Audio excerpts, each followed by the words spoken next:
Псалом 138, стих 13. Это псалом Давида. Давид славил Бога за то, кем он был. Он верил, что был подготовлен к битвам. И он побеждал во всех битвах. Но почему он побеждал?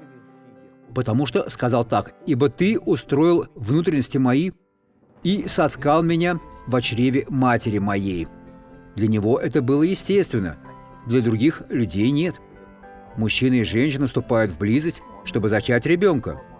И Давид верил, что ребенка, которым был он, в чреве соткал Бог. Сила зла, не касайся его. Он то же самое сказал о вас.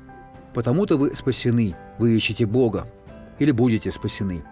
Он сделал так, что у вас есть возможность вступить в любую битву и выйти победителем. С материнской утробы вы уже готовы ко всевозможным победам. Скажите «Слава Богу!» Посмотрите на благословленного человека. У меня артроз коленей, остеопороз, и я живу на лекарствах. Доктор Суарес, я могла ходить только с костылем, по-другому я не могла. Вы уже можете ходить без него? Уже могу. Как долго это длилось? Уже 4 года. Теперь положите его на плечо. Идите домой во имя Иисуса. Иисус чудесен.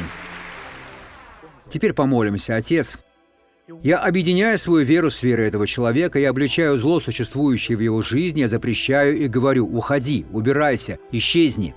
Во имя Иисуса Христа, а вы скажите аминь.